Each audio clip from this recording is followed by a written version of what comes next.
la muerte me quitó. Para mí ya no hay condenación, hay libertad.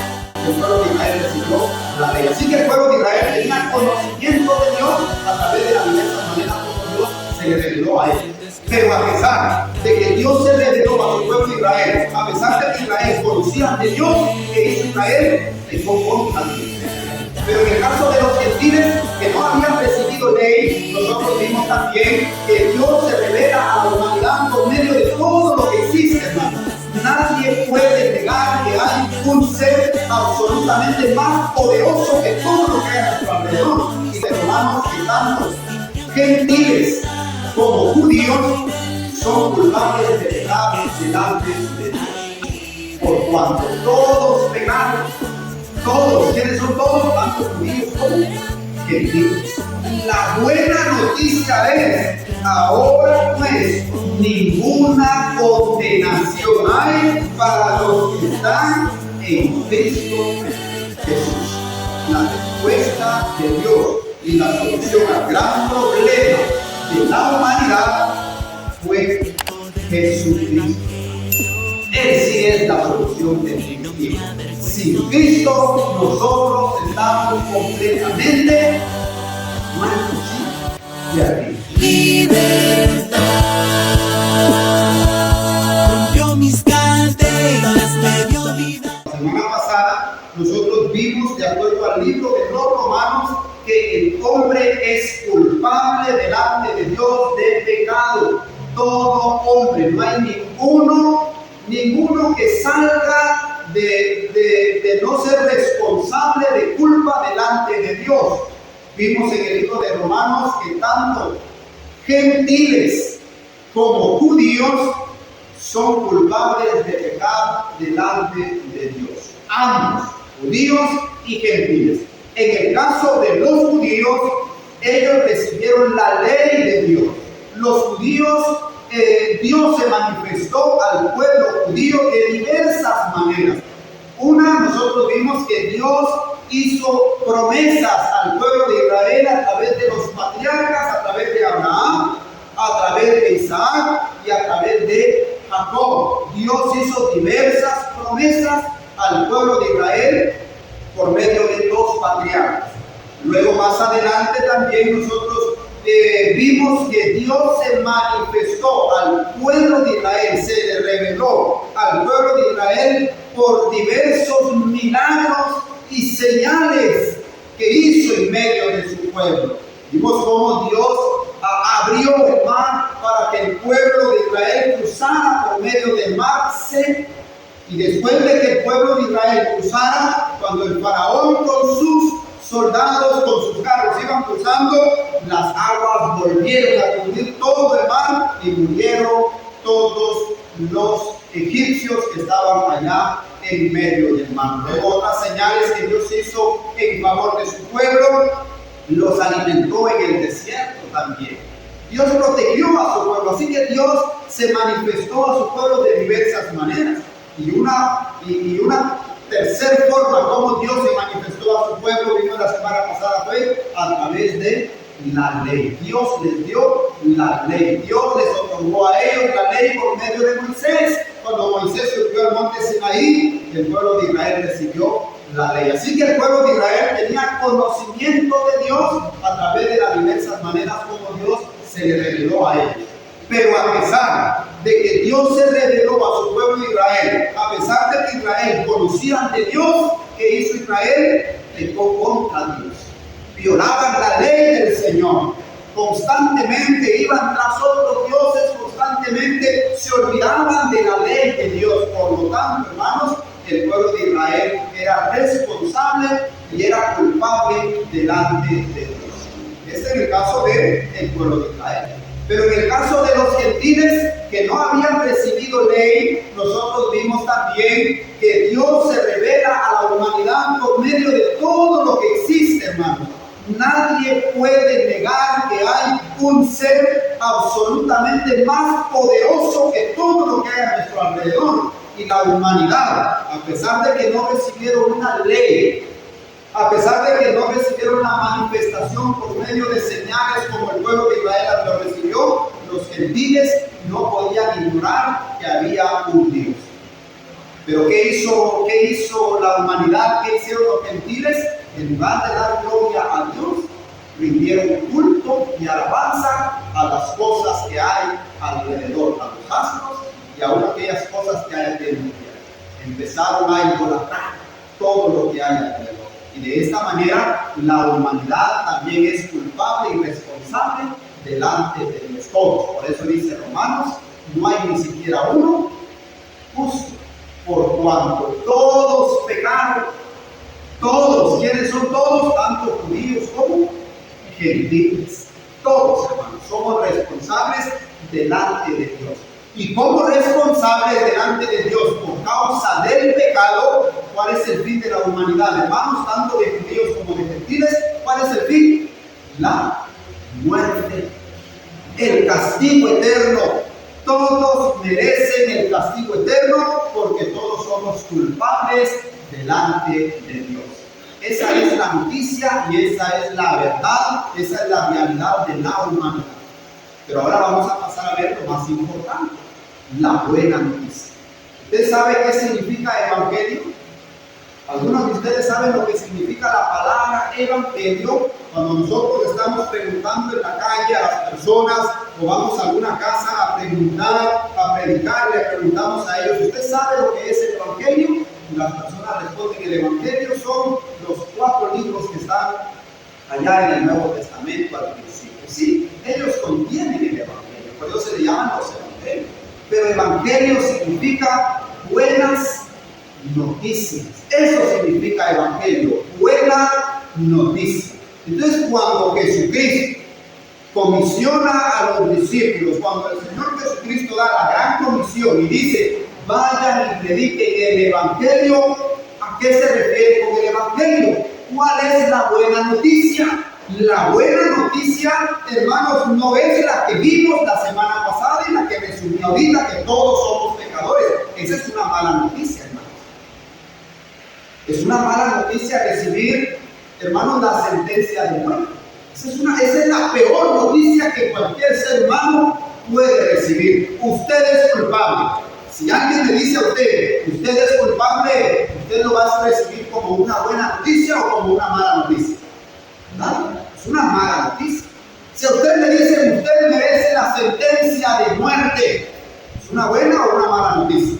Por supuesto que es una mala noticia. Esa no es la mala noticia, pero esa es la realidad del ser humano. La buena noticia es la que nos hizo favor de compartir Emerson en la lectura de Romanos.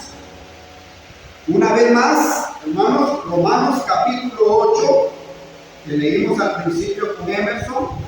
Romanos capítulo 8, versículo 1. La buena noticia es, ahora pues, ninguna condenación hay para los que están en Cristo Jesús. ¿Cuál fue la noticia de la semana pasada? La noticia de la semana pasada fue que todos somos responsables, que todos tenemos culpa delante de Dios y merecemos la condenación. Todos, sin excepción alguna. Pero la buena noticia del día de hoy es, ahora pues, ninguna condenación hay para los que están en Cristo Jesús, los que no andan conforme a la carne, sino conforme al Espíritu. Esa es la buena noticia, hermano. Ahora que nosotros estamos en Cristo Jesús, ya no hay ninguna condenación. Ninguna, hermanos. Ninguna condenación. A veces hay polémica cuando los presidentes que tienen por ley la facultad de exonerar a algunos culpables. Por ejemplo, hay personas que fueron acusados, fueron condenados y están en la cárcel y tienen que cumplir cierta cantidad de años allá porque recibieron una condenación. Viene el presidente, tiene la facultad, tiene la autoridad de rebajarle la sentencia o dejarlos en libertad. Esa es la facultad que tienen algunos presidentes. Entonces, cuando el presidente, hermanos, va y indulta a alguien y le dan la noticia a una persona y le dice, mira, el presidente firmó un documento de que eres libre.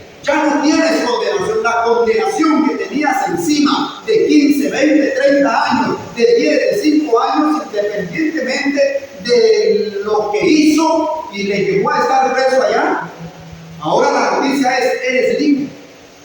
¿Ustedes se imaginan cómo se sentirá esa persona? Es un alivio, hermano. Pero cuando reciben la noticia, eres libre, es una alegría. Esto es lo que está diciendo aquí la palabra del Señor. Ninguna condenación hay para los que están en Cristo. Hermanos, ustedes y todos nosotros aquí en el pasado éramos merecedores de la condenación. Todos nosotros. Pero ahora que hemos venido a Cristo, ¿hay alguna condenación para nosotros, hermanos? Ya no hay. Porque Cristo nos hizo libres a cada uno de nosotros. Recuerden cómo responde Dios a este gran problema de la humanidad de ser culpables. ¿Cómo responde Dios? Hermanos, primero la solución a la responsabilidad de culpa que nosotros tenemos, la solución no es ninguna cosa buena que nosotros hagamos. No es esa la solución. Vamos a leer allá en Efesios capítulo 2, versículo 8 y versículo 9. Efesios capítulo 2, versículo 8 y versículo 9. La solución, hermanos, no es algo bueno que usted haga. Dice así Efesios 2, 8 y 9. Porque por gracia sois salvos por medio de la fe. Y esto no de vosotros, pues es un regalo de Dios. Y dice así, no es que ustedes se lo merezcan por alguna cosa buena que hayan hecho, no por obras para que nadie se gloríe. O sea, nada de algo bueno que usted haya hecho le hace merecedor de usted ya no recibir la sentencia de condenación, la condenación por la prueba. Nada. Tal vez algunos de ustedes dirán, bueno, hermano, yo ayudo a las personas que tienen necesidades, yo a ellos les ayudo. Cuando veo a alguien que tiene una necesidad, yo sé que yo también tengo necesidad, pero yo ayudo a las personas y creo que esto hace que yo me merezca que mi condenación se reduzca. Hermanos, que dice aquí la palabra, no por obras.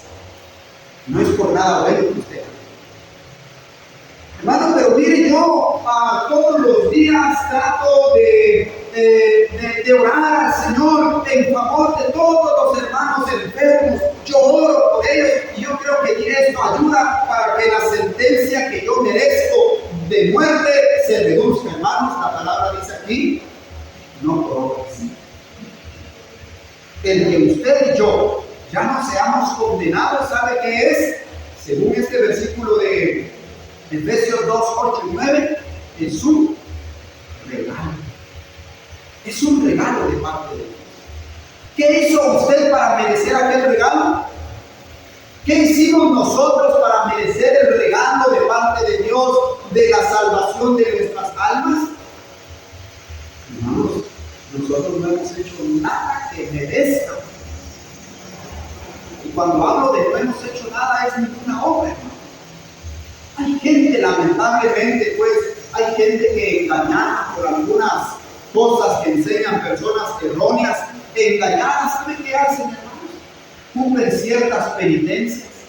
Usted puede ver allá en la gran basílica de Guadalupe, en México, la cantidad de personas, miles de personas que van, hermanos, entrando a aquella basílica y van de rodillas. Van gateando ellos con cargas encima, tratando de pagar ciertas cosas, creyendo que por hacer eso, la sentencia que ellos merecen va a ser de Dios.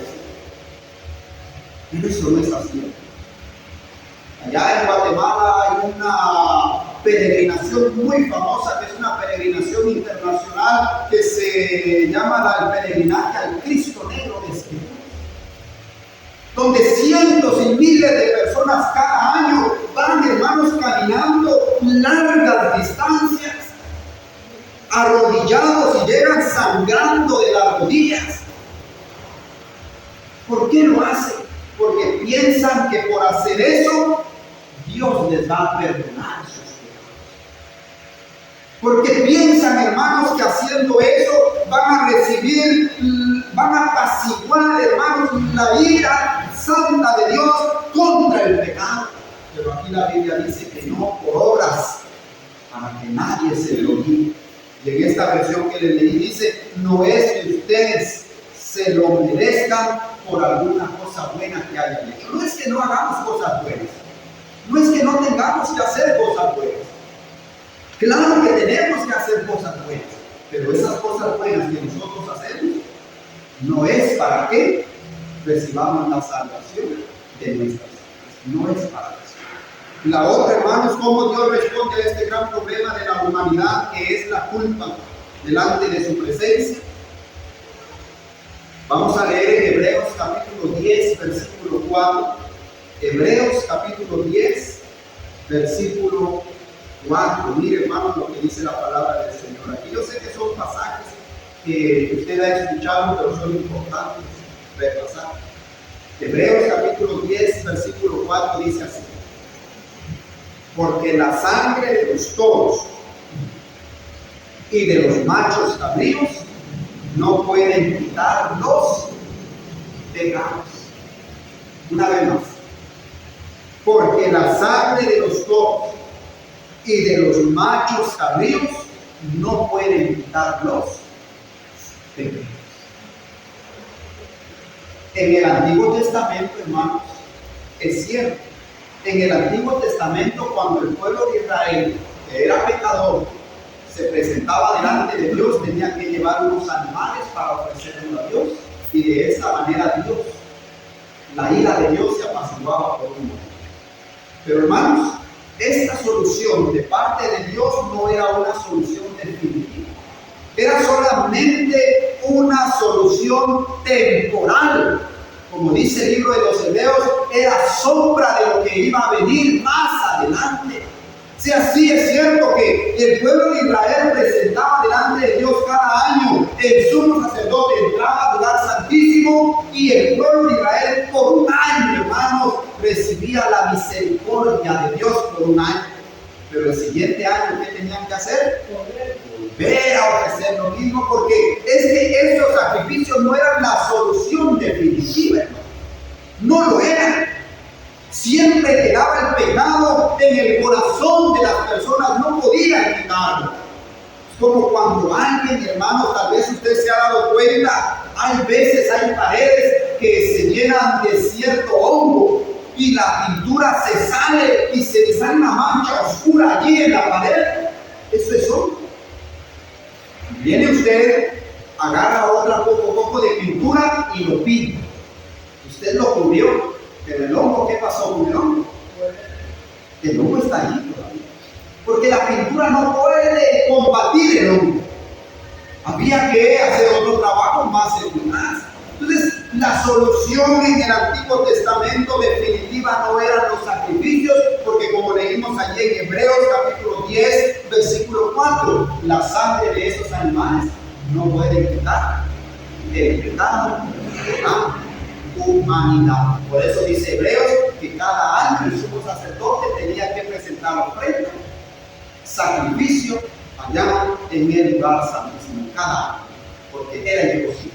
Los sacrificios de esos animales no eran la solución definitiva de Dios. Entonces, ¿cuál era la solución, hermanos? La respuesta de Dios y la solución al gran problema de la humanidad fue Jesucristo, hermanos. Él sí es la solución definitiva. Sin Cristo, nosotros estamos completamente muertos, ¿sí? Perdidos. Bueno, pero yo voy a la iglesia y yo escucho la palabra y yo creo que eso es suficiente. No, mientras Jesucristo no nazca, no salga por la fe en nuestro corazón, mientras nosotros no vengamos por fe a Cristo Jesús renunciando a este mundo, hermanos, escuchar únicamente la palabra y venir a la congregación sana no es suficiente, porque estaríamos cayendo nosotros en el error que otros caen pensando que por obra nosotros vamos a ser salvos. Pero no, la solución definitiva es Jesucristo. Vea en Romanos una vez más, capítulo 5, creo que ahí es donde leyó, leímos, pero vamos a leer Romanos capítulo 5 y versículo 6. Romanos capítulo 5, versículo 6.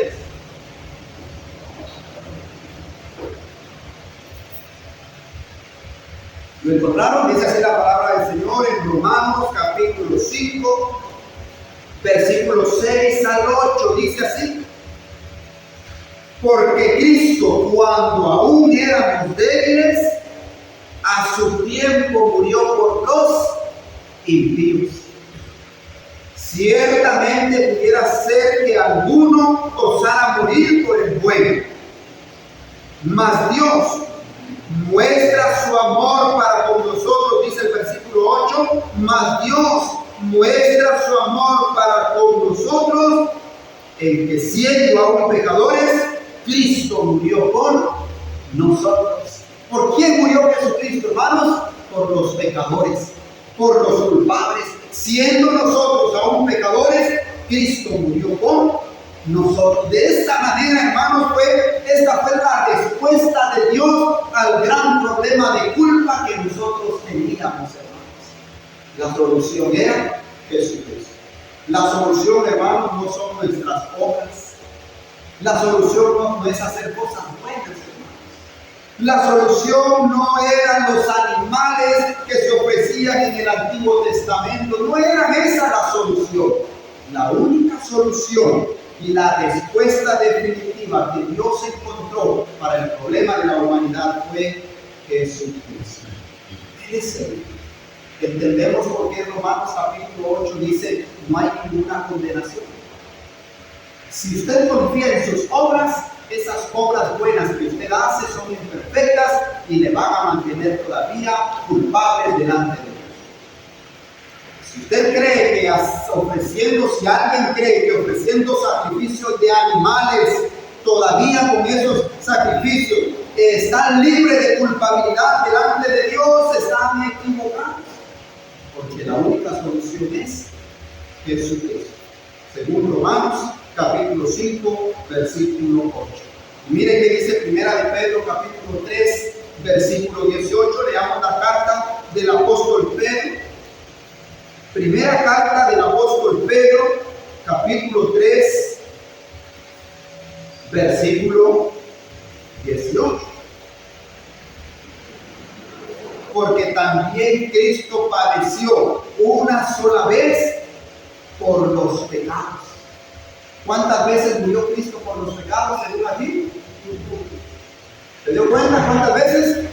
Una sola vez. ¿Y cuántas veces había que ofrecer los sacrificios allá en el Antiguo Testamento? Y aún día tras día también.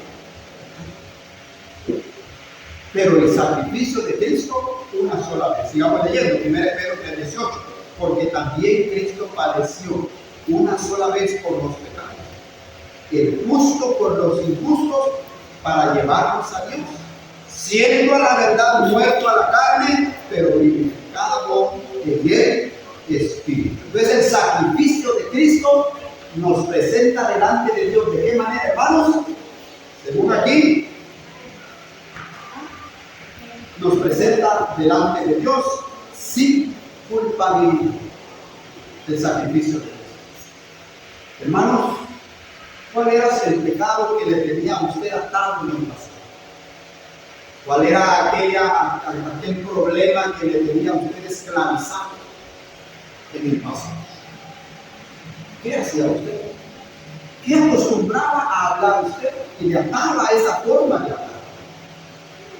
¿Qué prácticas usted mantenía en su vida antes de venir a Cristo? ¿Sabe? Todas esas cosas que usted tenía antes le estaban condenando. Todas esas prácticas que usted tenía en el pasado le mantenían separado de Dios y le estaban llevando a la condenación eterna. Pero ahora que usted vino a Cristo, todas aquellas cosas, ¿sabe dónde están?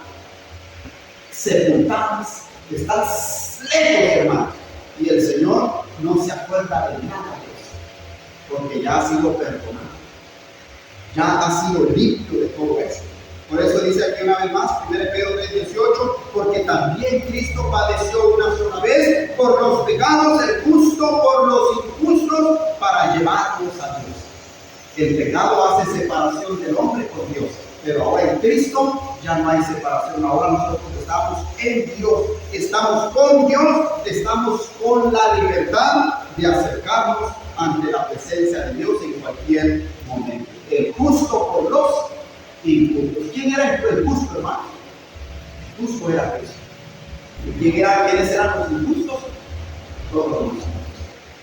Los que son de Cristo, todas esas cosas quedaron atrás. Ya quedaron atrás. Y eso es importante, hermano, recalcar. Es cierto, ahora ya no hay ninguna condenación, ¿verdad? Ya no hay condenación porque Cristo ha limpiado nuestros pecados. Pero según el versículo que leímos al principio con Emerson, ¿qué sigue diciendo? Leamos allá una vez más, Romanos capítulo 8. Es importante con el pasaje de Gálatas que el hermano nos compartió. 8:1 de Romanos dice: ahora pues, ninguna condenación hay para quienes, para los que están en Cristo Jesús. ¿Pero qué significa estar en Cristo Jesús? Los que no andan conforme a la carne, porque dice Gálatas, han crucificado aquellas cosas. El estar en Cristo Jesús significa no andar conforme a la carne, sino conforme al Espíritu. Eso significa andar en Cristo Jesús. Entonces, si usted dice, si nosotros decimos, bueno, ya no hay condenación en mí, porque ahora yo he creído en Cristo, entonces como ya yo no tengo ninguna condenación y todo ha quedado en el pasado a partir de ahora que yo ando en Cristo, quiere decir que yo soy salvo, siempre salvo, y nada de lo que yo haga puede afectar mi vida y mi relación con Dios, así que yo puedo andar ahora con Dios. Así que si yo quiero practicar otras cosas que no son buenas, puedo hacerlo.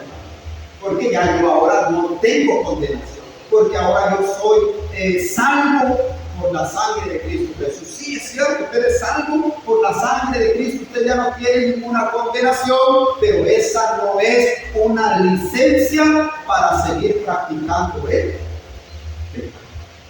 No es ninguna licencia. Estar en Cristo significa dejar las cosas de la carne, no andar conforme a la carne, sino conforme al Espíritu. Y sigue el versículo 2, dice: porque la ley del Espíritu de vida en Cristo me ha librado de la ley del pecado y de la muerte. Porque lo que era imposible para la ley por cuanto era débil por la carne, Dios enviando a su Hijo en semejanza de carne de pecado, y a causa del pecado condenó al pecado en la carne. Así que, hermano, somos libres gracias a Dios. Ya no hay condenación, gracias a Dios, pero eso no significa que podemos andar como queramos. Romanos capítulo 5, versículo 1 también, recuerda, estamos viendo Romanos. La respuesta de Dios al gran problema de la humanidad. Dice así Romanos capítulo 5, versículo 1 y 2. Justificados pues por la fe, tenemos paz justificados pues por la fe, tenemos paz para con Dios por medio de nuestro Señor Jesucristo. ¿No? Qué bueno es estar en paz con Dios, hermano. Qué bueno, hermano, saber que no hay nada que nos acuse y tener la libertad de estar delante de Dios. Eso es bueno, hermano. No es como cuando usted no está en paz con alguien, usted no se siente cómodo, ¿verdad? Cuando usted anda peleado con alguien, usted siente una incomodidad muy grande. No puede ver a esa persona a los ojos, porque allí hay algo que le acusa a usted. Eso es, hermanos, no están en paz, es complicado. Así estábamos nosotros delante de Dios, pero aquí el libro de Romanos dice: justificados pues por la fe, tenemos paz para con Dios, por medio de nuestro Señor Jesucristo, en quien también tenemos entrada por la fe a esta gracia en la cual estamos firmes y nos gloriamos en la esperanza de la gloria de Dios. Aquí hay otro detalle, hermanos, que quiero pedirles que pongamos atención. El otro detalle es que si estamos en paz con Dios, hemos sido justificados delante de Dios por Jesucristo. Ya no hay condenación para nosotros por Jesucristo. Pero hermanos, dice aquí que debemos de estar firmes. ¿Qué significa estar firmes, hermanos? Yo creo que quien tiene un mejor concepto e idea práctica de lo que significa estar firme entre nosotros, yo creo que es el hermano que ha pertenecido a los estamentos de seguridad, donde requiere disciplina y firmeza. El cristiano, hermano, nosotros que hemos venido a Cristo, que hemos sido justificados, que ya no hay condenación, hermano, y que ahora estamos en paz con Dios, tenemos una libertad, gracias a Dios, pero es importante, hermano, que procuremos estar firmes. Y como hablamos, como mencionar, hermano, cualquier cosa que pase alrededor, en el caso de aquellos que prestan servicio militar o servicio en algún estamento de seguridad, tienen que permanecer firmes. Cualquier cosa que pase a nuestro alrededor como cristianos, hermanos, que ciertamente van a pasar muchas cosas a nuestro alrededor que no son cómodas, que no son buenas, que no son agradables, pero el cristiano tiene que estar firme. Firme. Se puede caer el mundo a nuestro alrededor, pero nosotros tenemos que poder siempre, permanecer siempre con la mirada en Cristo. Como decía el hermano, prestar atención a Cristo. Porque cuando prestamos atención a las otras cosas que pasan a nuestro alrededor, fácilmente, hermanos, nos van a distraer de nuestro enfoque. ¿Sí o no, hermano? Nos van a distraer de nuestro enfoque. Nosotros, hermanos, a veces, ¿qué puede distraer la vida del cristiano y que no permanezcamos? ¿Qué podría, hermanos, hacer que nosotros perdamos nuestra concentración en Dios? ¿O qué podría hacer que nosotros descuidemos un poco el estar firmes delante de Dios como cristianos? ¿Habrá algo, hermanos? Creo que sí pueden haber muchas cosas. ¿Qué cree usted? ¿Sabe, hermanos?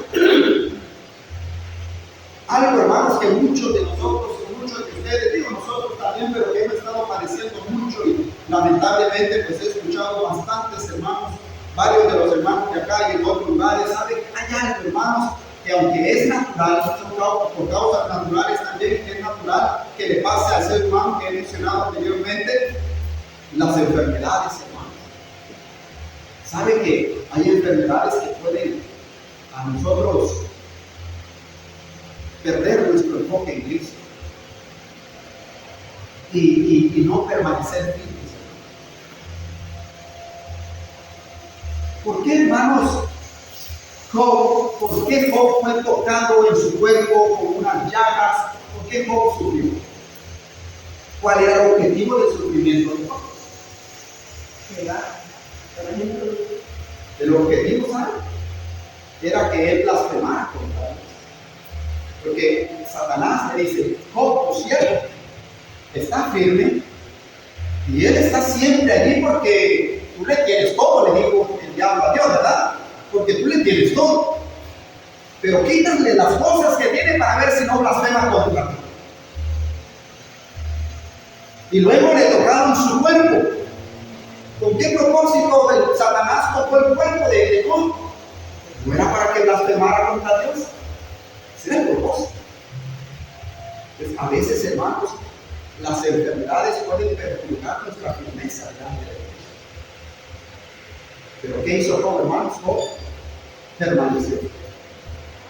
Job no se dejó distraer por aquellas cosas que pasaron a su alrededor.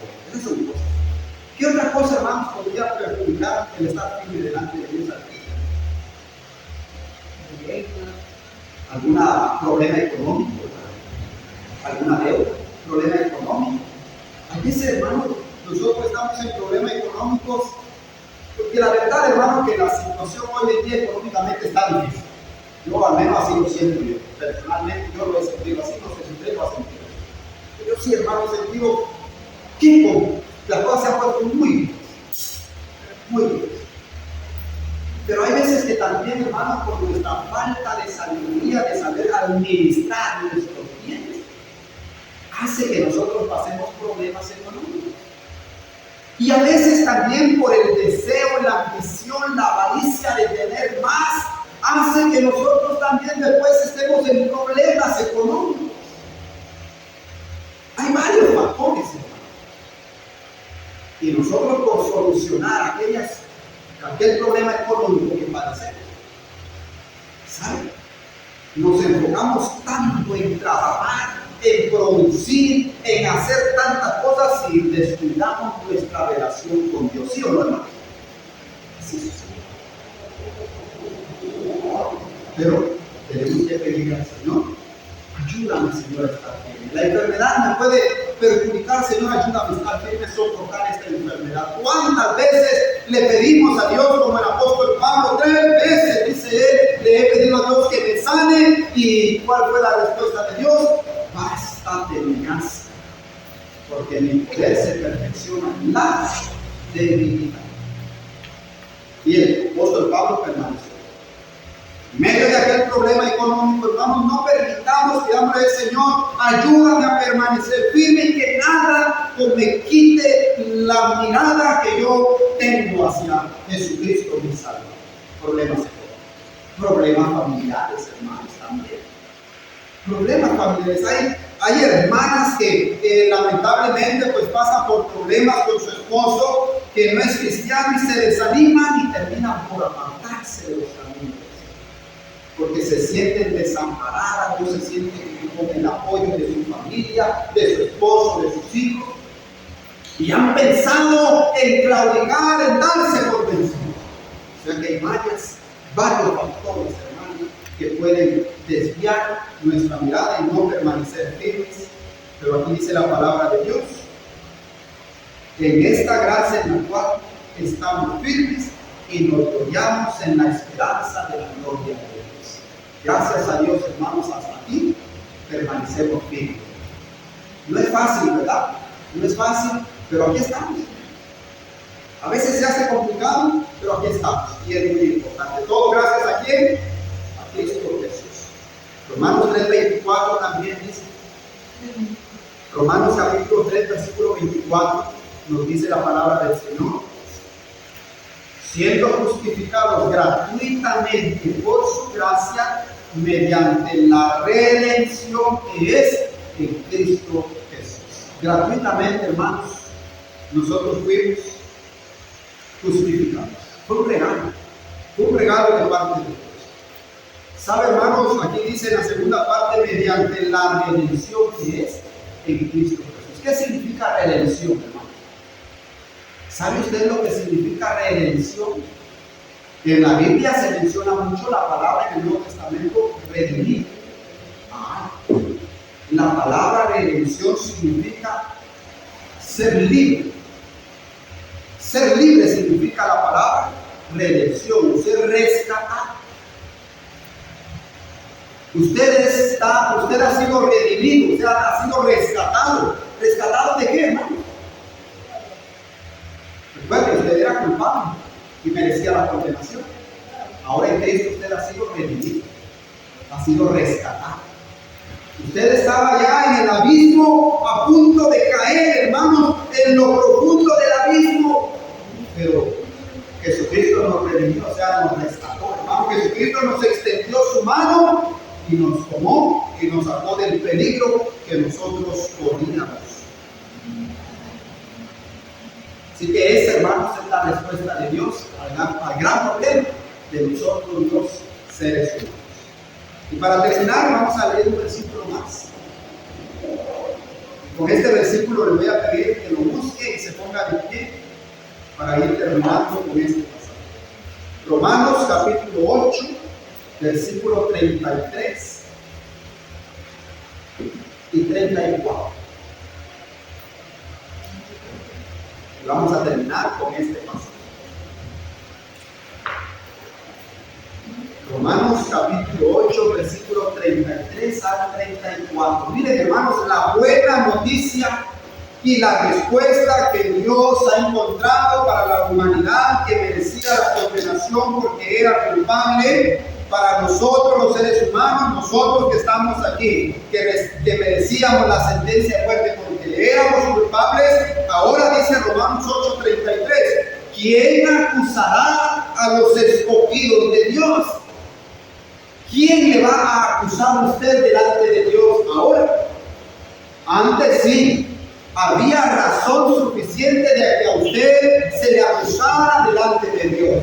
Antes, con justa razón, alguien se presentaba delante de Dios imaginándonos esto, y dijera: fulano de tal, fulana de tal, merece la condenación. Y se le acusaba delante de Dios, y Dios respondía: sí, es cierto, merece la condenación. Pero ahora dice aquí la palabra del Señor: ¿quién lo va a acusar? ¿Quién lo acusa?